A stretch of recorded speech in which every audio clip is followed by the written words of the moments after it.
Hi friends, मैं Sushil Kumar UGC net के अपने इस चैनल पे आप लोगों का स्वागत करता हूँ। मैं सीटेट के लिए भी क्लास स्टार्ट किया हूँ। तो सीटेट के लिए जो हमने कहा था कि चाइल्ड डेवलपमेंट एंड लैंग्वेज 1 और लैंग्वेज 2 जो होगा वो कॉमन होगा। तो उसी में चाइल्ड डेवलपमेंट को लेके मैं पुनः आप लोगों के सामने उपस्थित हूँ। चाइल्ड डेवलपमेंट में हम आज पढ़ेंगे विकास की अवधारणा। जो भी चीजें हैं उसे हम क्लियरली पढ़ेंगे, आप कंटिन्यू देखते ही हैं। एट फर्स्ट है विकास की अवधारणा अर्थात कॉन्सेप्ट ऑफ डेवलपमेंट। तो कॉन्सेप्ट ऑफ डेवलपमेंट में सबसे पहले हम इस बात को समझ लें कि विकास जो है एक सतत प्रक्रिया है, एक लगातार चलने वाली प्रक्रिया है। आप मूल रूप से आप यही देखिए कि कॉन्सेप्ट क्या है। हर सीटेट के हर पॉइंट का आप अगर कॉन्सेप्ट जानते हैं तो उससे जुड़ी जो भी प्रश्न है वो स्वतः हल हो जाएगी। तो आप मूल रूप से किसी भी बिंदु का कॉन्सेप्ट देखिए और कॉन्सेप्ट को ही हम दिखाएंगे, क्योंकि इतना कम समय में ये 1 महीने के अंदर जो हम अगर सीटेट की प्रिपरेशन को फुल करने के लिए बोल रहे हैं और फुल तैयारी करवाएंगे तो ये हम कॉन्सेप्ट ही बताएंगे बेसिकली। और इसके साथ आपको 5-10 पेज का पीडीएफ हर वीडियो में अवेलेबल होगा जो डिस्क्रिप्शन बॉक्स में होगा। साथ ही हमने यूजीसी नेट की जो क्लास किया है और वो क्लास जो जैसे कि इसमें भी अगर उपयोगी है, जैसे कि इंक्लूसिव एजुकेशन, पेडागोगी या और भी कोई मैथमेटिकल थिंग्स जो यूजीसी नेट में है, जो हमारा चैनल पे चल रहा था और चल रहा है भी। तो वह अगर वीडियो अगर सीटेट के लिए एलिजिबल है, वो अगर इसके कुछ लाइक है उसके यूज में है, तो हम उस वीडियो को भी इसके डिस्क्रिप्शन बॉक्स में लिंक भी दे देंगे। साथ ही आप लोग प्ले लिस्ट पर जाके आप इसे देख सकते हैं। प्ले लिस्ट पे सीटेट के लिए जो यूजीसी नेट का जो वीडियो होगा वो भी हम इसमें डाल देंगे, तो आप उसे विशेष रूप से देख लीजिएगा। साथ ही हमारा पीडीएफ डिस्क्रिप्शन बॉक्स से आप डाउनलोड कीजिए जो शॉर्ट नोट्स है, और यह नोट्स आपको इस बार ही रिजल्ट अचीव कराएगा, इसकी 100% गारंटी है। आप लगे रहिए कंटिन्यू हमारे साथ, तो आपका निश्चित रूप से आपको सफलता प्राप्त होगी। विकास की अवधारणा की जब हम बात करते हैं तो विकास जो है एक प्रकार का सतत विकास है, रेगुलर है, कंटिन्यू चलने वाली है। और ये किसी एक क्षेत्र में नहीं, कई क्षेत्रों में होता है। क्योंकि वृद्धि जो होती है वो किसी एक क्षेत्र में होती है। जब हम किसी समाज की बात कर रहे होते हैं, अगर हमारे सोसाइटी में सड़क का निर्माण हो गया है, अगर हॉस्पिटल का निर्माण हो गया है, स्कूल कॉलेज का निर्माण हो गया है, तो कोई एक दृष्टिकोण से अगर बैंक आ गया तो बैंकीकरण में वृद्धि हुई है। सड़क बन गया तो परिवहन में वृद्धि हुआ। अगर शिक्षा का कोई संसाधन केंद्र खुला है, स्कूल कॉलेज इत्यादि, तो शैक्षणिक विकास हुआ है। परंतु अगर संपूर्ण रूप से देखें तो किसी गांव, समाज, देश, राज्य, किसी का भी अगर संपूर्ण विकास होता है, सभी चीज में सम्मिलित रूप से कुछ न कुछ वृद्धि होती है, तो इसे हम विकास कहते हैं। अर्थात विकास जो होता है वो वृद्धि का एक सम्मिलित समुचित एक रूप है। बहुत सारे वृद्धियों को समुचित रूप से हम विकास कह सकते हैं। अतः वृद्धि का एक सम्मिलित रूप ही विकास है। वृद्धि किसी एक क्षेत्र में होता है जबकि विकास संपूर्ण क्षेत्र में होता है। वृद्धि को हम आंक सकते हैं, जबकि विकास को हम सिर्फ स्टडी के रूप में अध्ययन कर सकते हैं, देख सकते हैं, परंतु एक एग्जैक्ट मेजरमेंट नहीं कर सकते। तो विकास जो है यह सतत है, क्रमिक है, जिसमें वृद्धि ऑलरेडी इंक्लूडेड है। और संपूर्ण वृद्धि का नाम ही विकास है, चाहे वो सामाजिक विकास हो। एक बच्चे की ही बात करते हैं तो बच्चे में अगर समाज के प्रति उसका जो सोच विचार है वो अगर अच्छा है तो उसके पास सामाजिक विकास है। अगर शिक्षा उन्होंने अच्छी रूप से ग्रहण कर ली है या कर रही है तो उसका शैक्षणिक विकास भी है। अब अगर उन्हें किसी भी विषय में खास करके कोई समस्या नहीं है, मैथ में भी नहीं है, साइंस में भी नहीं है, इंग्लिश में लैंग्वेज में भी नहीं है, तो उसका शैक्षणिक विकास अच्छा है। अगर उसके संस्कार व्यवहार में भी अच्छे से वृद्धि हो रहा है, कहीं ना कहीं उसकी चरित्र का निर्माण हो रहा है समाज में, स्कूल में, घर में, परिवार में, तो वो उसका क्या कहते हैं सांस्कृतिक विकास भी हो रहा है। तो ये सम्मिलित रूप से देखा जाए तो ये विकास है। परंतु अगर एक क्षेत्र में इसी को देख ले कि सांस्कारिक दृष्टिकोण से अगर उसके व्यवहारिक अच्छा व्यवहार हो रहा है तो ये व्यवहारिक वृद्धि है। शिक्षा में अगर वो अच्छा ग्रोथ कर रहा है तो वो उसका एजुकेशनल वृद्धि है। परंतु उस बच्चे का संपूर्ण डेवलपमेंट की जब हम बात करेंगे तो वो एजुकेशनल भी होगा, सोशल भी होगा, पॉलिटिकल भी होगा, इकोनॉमिकल भी होगा, कैरेक्टरिस्टिक्स भी होगा इत्यादि। तो इस तरह से संपूर्ण वृद्धि एक विकास है। विकास ही एक प्रकार की संपूर्ण वृद्धि है, चाहे वो आर्थिक हो, सामाजिक हो, राजनीतिक हो, शारीरिक हो, मानसिक हो, बौद्धिक हो इत्यादि। अब हम बाल विकास की बात करते हैं। विकास के साथ साथ विकास का कॉन्सेप्ट तो हम समझ गए। अब बाल विकास की बात करते हैं तो बाल विकास को मुख्य रूप से उम्र सीमा में उसकी अवस्थाओं के रूप में बांट दिया गया है। तो एट फर्स्ट जब बच्चा माँ के गर्भ में होता है उस समय से लेकर और जब उनकी मृत्यु होती है उस समय तक वो कहीं न कहीं विकास ही कर रहा होता है।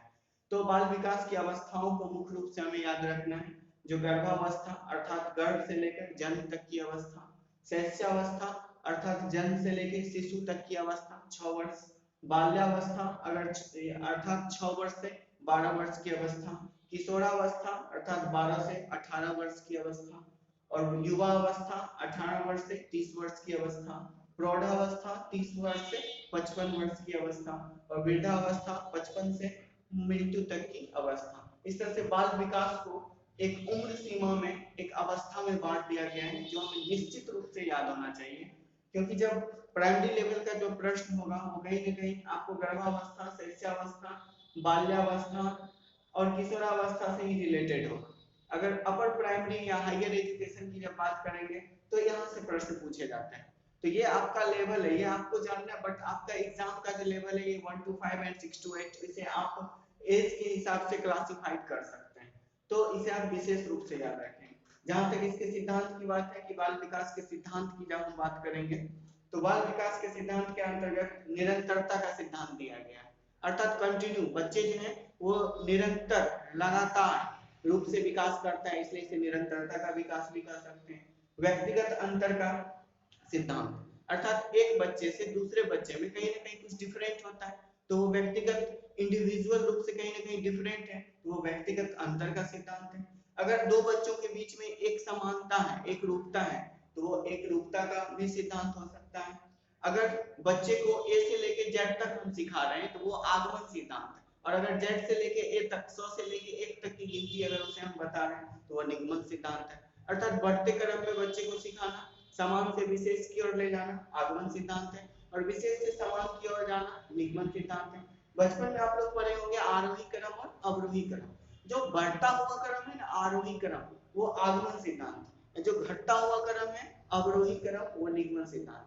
आई मीन ए के बाद अगर हम B C D E F G etc गिनते हैं तो ये आगमन सिद्धांत लगा। लेकिन अगर हम इसको हम उल्टा गिनते हैं जैसे कि डी सी बी ए, तो ये निगमन सिद्धांत है। बस यही इसी तरह का याद रखिएगा।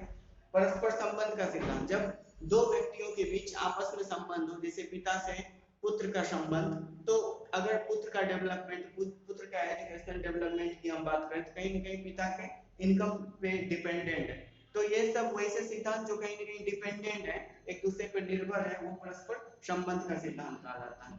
एकीकरण का सिद्धांत अर्थात संपूर्ण सिद्धांत, अर्थात सामाजिकरण का विकास, राजनीतिक विकास, सब विकास को अगर सम्मिलित रूप से देखा जाए तो वो एकीकरण का सिद्धांत कहा जाता है।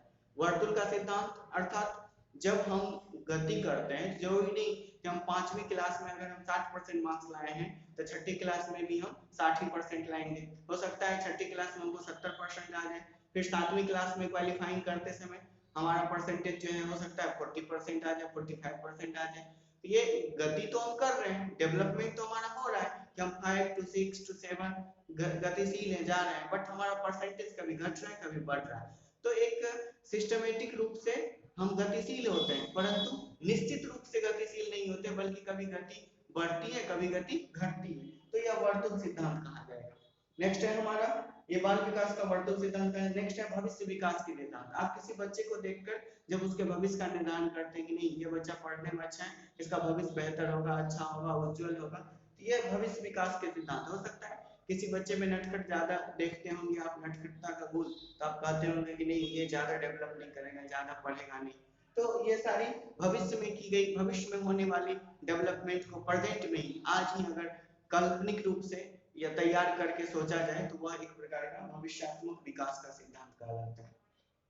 नेक्स्ट है वंशानुक्रम एवं पर्यावरणीय प्रभाव का सिद्धांत। जाहिर सी बात है कि हमारे वंश का बच्चों पर और हमारे पर्यावरण का बच्चों पर प्रभाव पड़ता ही है। तो इस वंश के प्रभाव से और पर्यावरण के प्रभाव से जो प्रभाव उत्पन्न होता है बच्चों में, वो कहीं ना कहीं पर्यावरणीय प्रभाव का सिद्धांत या वंशानुक्रम का सिद्धांत। आप जानते हैं इसको बहुत पढ़ने की जरूरत नहीं, एक वंश से दूसरे वंश में, जैसे कि एक वंश को अगर किसी प्रकार की बीमारी है तो वह बीमारी अगर उसके बच्चे में अगले वंश में पीढ़ी दर पीढ़ी बढ़ती जा रही है तो वंशानुक्रम का प्रभाव। अगर कोई बच्चा बहुत ज्यादा ब्रिलियंट है तो उसके बच्चे भी बहुत ज्यादा ब्रिलियंट होते जा रहे हैं। ये भी वंशानुक्रम का प्रभाव। तो वंशानुक्रम में अच्छे भी प्रभाव हो सकते हैं, बुरे भी प्रभाव हो सकते हैं। पर्यावरण के भी अच्छे प्रभाव हो सकते हैं, बुरे प्रभाव हो सकते हैं। बट इस प्रभाव के अकॉर्डिंग जो हमारा डेवलपमेंट है वो हमारा पर्यावरणीय प्रभाव या वंशानुक्रम प्रभाव का सिद्धांत कहलाएगा। नेक्स्ट है हमारा पुनर्वलन का सिद्धांत। पुनर्बल अर्थात पारितोष देकर, गिफ्ट देकर या संतोष देकर या उसे शाबाशी देकर जब हम उसे बल प्रदान करते हैं और उससे जो वो डेवलप करता है वो हुआ पुनर्वलन का सिद्धांत। अर्थात किसी कार्य पर बच्चे को पुरस्कृत करके उसे जो हम बल दे रहे हैं, प्रोत्साहन दे रहे हैं, उस प्रोत्साहन से जो उस पर डेवलपमेंट होता है वह पुनर्वलन का सिद्धांत कहलाता है। नेक्स्ट है सामाजिक अधिगम का सिद्धांत। अर्थात समाज में जो बच्चे सीखते हैं उसके अनुरूप सामाजिक, आर्थिक, राजनीतिक, ये बहुत सारे अधिगम है। सामाजिक अधिगम के अंतर्गत आर्थिक अधिगम भी है, राजनीतिक अधिगम भी है, सांस्कृतिक अधिगम भी है, धार्मिक अधिगम भी है। ये बहुत सारे अधिगम है और ये सारे अधिगम एक प्रकार का सिद्धांत होता है जो बच्चों में देखने को मिलता है। अतः डेवलपमेंट की कॉन्सेप्ट की बात करें तो यह संपूर्ण रूप से विकास है और बाल विकास की अवस्था की बात करें तो इस रूप में है और इसके सिद्धांत इतने हैं जिसे आप समान रूप से अपने घर में देख सकते हैं, समझ सकते हैं। याद रखने की जरूरत नहीं है क्योंकि जो बातें हैं आप वर्ड समझिए और इस वर्ड से जुड़ी हुई बातों को आप ऑलरेडी जान रहे हैं। बस वर्ड पे आपका कमांड होना चाहिए कि व्यक्तिगत अंतर अर्थात एक व्यक्ति का दूसरे व्यक्ति से डिफरेंट वाली जो कॉन्सेप्ट है या वाले जो प्रिंसिपल है उसे हम व्यक्तिगत अंतर का सिद्धांत कहेंगे। सिंपल सी बात है जो नाम के साथ ही स्पष्ट होती है। आगे आते हैं हम अधिगम की अवधारणा है। अधिगम अर्थात लर्निंग। जब बच्चा कुछ सीख रहा होता है तो सीखने की जो अवधारणा है, सीखने की जो परिकल्पना है, सीखने की जो तकनीक है वो उसका अधिगम तकनीक या अधिगम की अवधारणा मानी जाएगी। अतः जिस प्रकार कोई विकास करता है, कोई भी बच्चा जैसे राजनीतिक विकास किया, आर्थिक विकास किया, सांस्कृतिक विकास किया, तो वो जरूर सांस्कृतिक कुछ ना कुछ सीखा होगा, सांस्कृतिक कोई ना कोई व्यवहार सीखा होगा, नमन करने का व्यवहार सीखा होगा, बड़ों को सम्मान करने का व्यवहार सीखा होगा, तो कुछ ना कुछ वो सीखा होगा। उस सीखने के अकॉर्डिंग उसमें क्या होती है कि उसमें एक प्रकार का डेवलपमेंट होता है। जैसे कि अगर बच्चा नमन करने का, बड़े को रिस्पेक्ट करने के लिए सीखा, इस अधिगम से आई मीन सीखने से, अधिगम से उसमें एक डेवलपमेंट हुआ। क्या? चारित्रिक विकास हुआ, उसका सांस्कृतिक विकास हुआ। तो ये जो सांस्कृतिक और चारित्रिक विकास हुआ तो कहीं ना कहीं डेवलपमेंट को पैदा किया। कौन? लर्निंग अर्थात अधिगम। अर्थात अधिगम जो है वो कहीं ना कहीं डेवलपमेंट से 100% कनेक्टेड है। जितने अधिगम होंगे उतने ही डेवलपमेंट होंगे, जितने कम अधिगम होंगे उतने कम डेवलपमेंट होंगे। तो अधिगम और डेवलपमेंट अर्थात लर्निंग एंड डेवलपमेंट एक दूसरे से कनेक्टेड है और जितने अधिगम होंगे उतने ही डेवलपमेंट होंगे। ये सम्मिलित रूप से होती रहती है। The concept of development and relationship with the harmony की बात करें तो ये कहीं ना कहीं हमारी जो अधिगम है वो मुख्य रूप से विकास से जुड़ी हुई होती है। अब हम बाल विकास के सिद्धांत को भी समझ गए, बाल विकास की अवस्था को भी समझ गए, विकास को भी समझ गए और बाल विकास को भी समझ गए। और ये विकास किस अधिगम के अकॉर्डिंग होता है उसे, अर्थात कुछ सीखना। जब भी जैसे कि अभी हम आपको सिखा रहे हैं कि सीटेट में इससे संबंधित प्रश्न आती है, तो आप अगर सीख रहे हैं कि हाँ ये concept of the development, concept of the learning ये आप सीख लिए, तो हमारा सीखने का तकनीक हुआ, सिखाने का तकनीक हुआ, वो कहीं ना कहीं हमारा अधिगम हुआ। आपका जो सीखने का जो तकनीक हुआ वही अधिगम हुआ। अर्थात जब एक टीचर बच्चे को कुछ सिखा रहे होते हैं तो उस समय बच्चा सीख रहा होता है, तो सीखने की तकनीक ही अधिगम है। बस वर्ड से समझिए, वर्ड समझने के बाद आप स्पष्ट रूप से इसे आप हल कर सकते हैं। नेक्स्ट है हमारा नेक्स्ट पॉइंट है अनुवांशिकता एवं पर्यावरण का प्रभाव। तो हम जिस पर्यावरण में रहेंगे हमारा बच्चा वैसा ही होगा। हम जिस वंश के होंगे, जिस तरह से हमारा वंशज होगा, जिस तरह से हमारे वंश में प्रवृत्ति होगी, उसी तरह से हमारा डेवलपमेंट होगा। तो अनुवांशिकता और पर्यावरण का एक बच्चे पे, संपूर्ण समाज पे निश्चित रूप से प्रभाव होता है। यह जांचने की जरूरत नहीं है, इसे सिर्फ और सिर्फ अपने समाज में देखने की जरूरत है। नेक्स्ट है हमारा समाजीकरण। समाजीकरण जो होता है वो कहीं ना कहीं एक बालक का, शिक्षक बालक को, एक बच्चे की बात करें तो वो शिक्षक, अभिभावक और समाज कंसल्ट में ही होता है।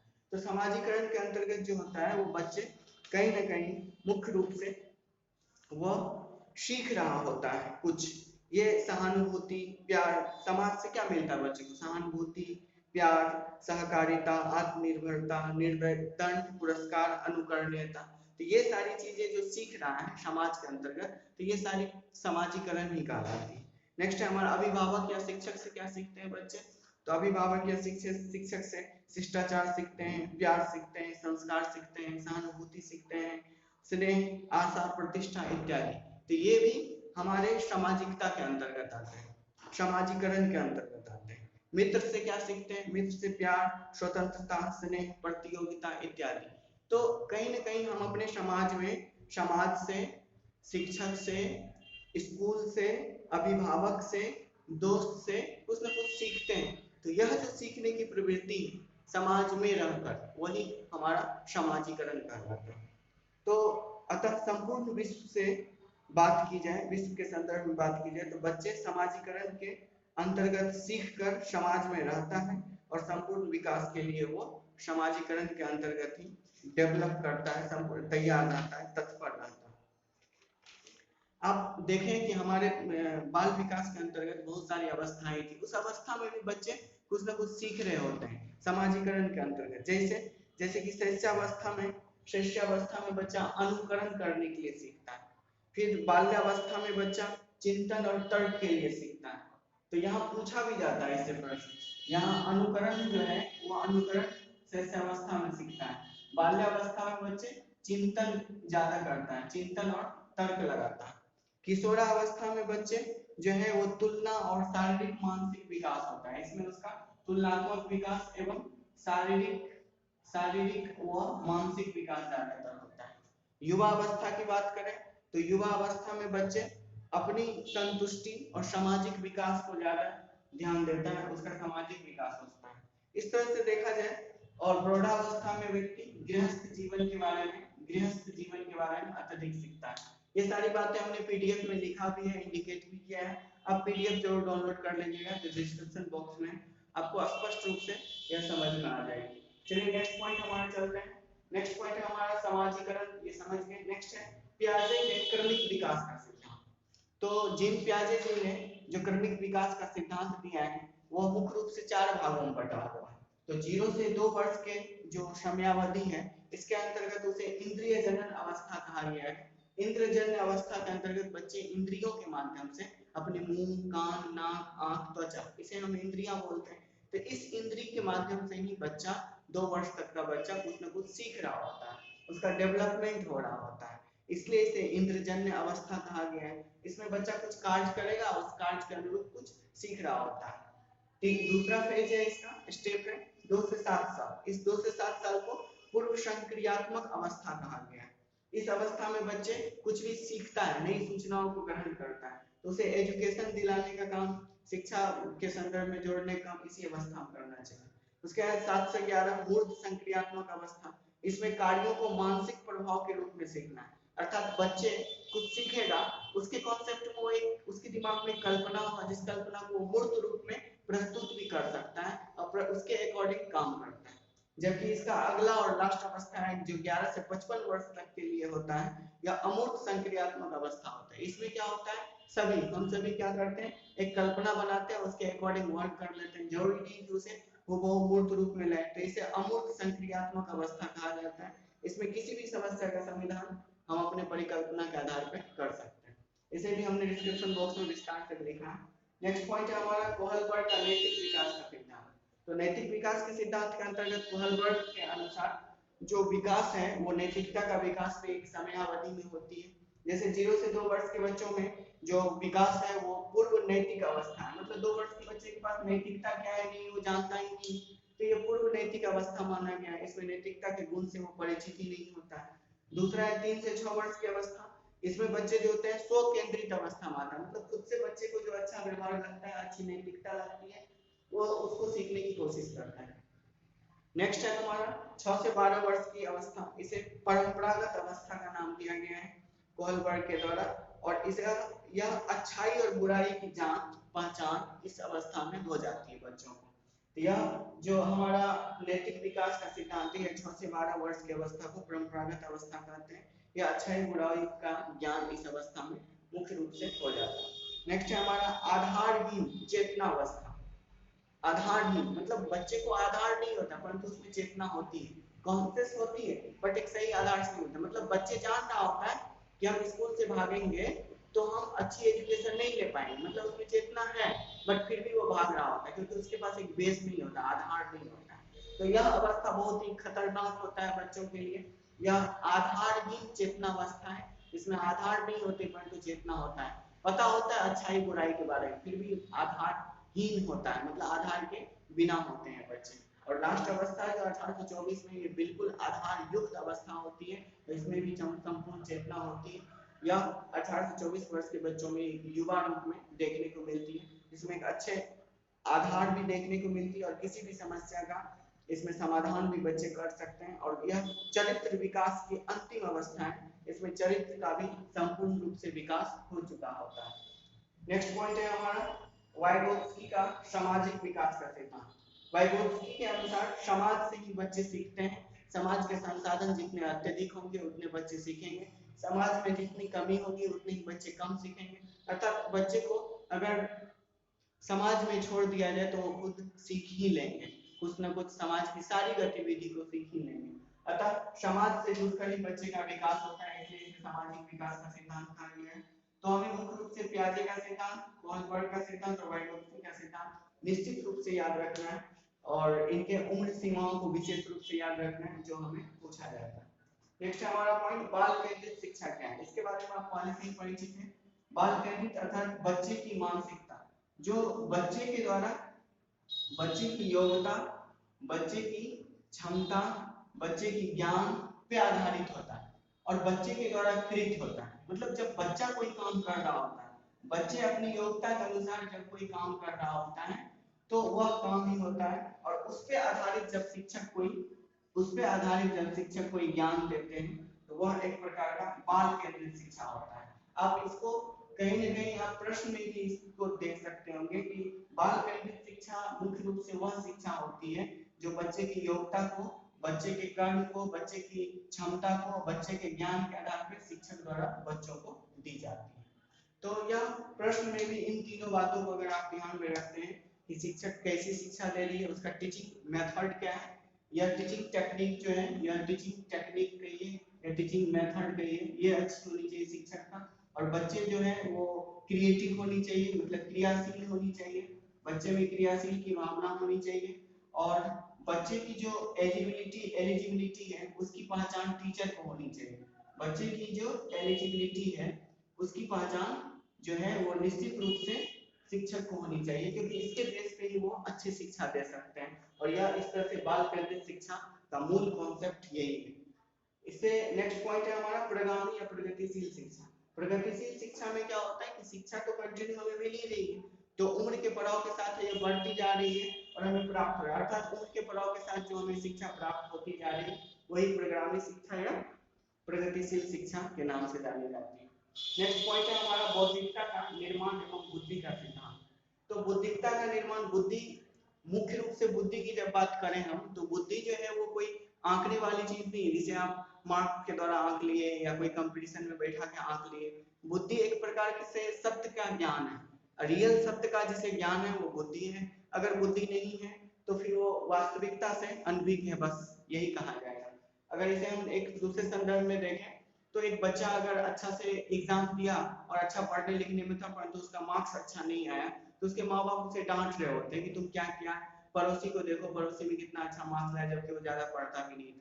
ये सारी बातों को बच्चे भी जान रहे हैं और माँ बाप भी जान रहे हैं, परंतु माँ बाप इस बात से अनजान होकर भी अपने बच्चों को कोस रहे हैं दूसरे के कंपेयर में कि वो इतना मार्क्स लाए तुम नहीं लाए। कहीं ना कहीं हम यहाँ देखते हैं कि माँ बाप में भी बुद्धि की कमी, और यह बुद्धि क्या है, यहाँ बुद्धि क्या है, यहाँ बुद्धि है वास्तविकता की पहचान। क्योंकि आपको सच नहीं पता है इसलिए आप बच्चे को डांट रहे हैं, जब आपको सच पता होगा तो बच्चे को डांटने की बजाय आप प्रोत्साहित करिएगा। तो ये जो समस्या है हमारे समाज की वो बहुत बड़ी समस्या है।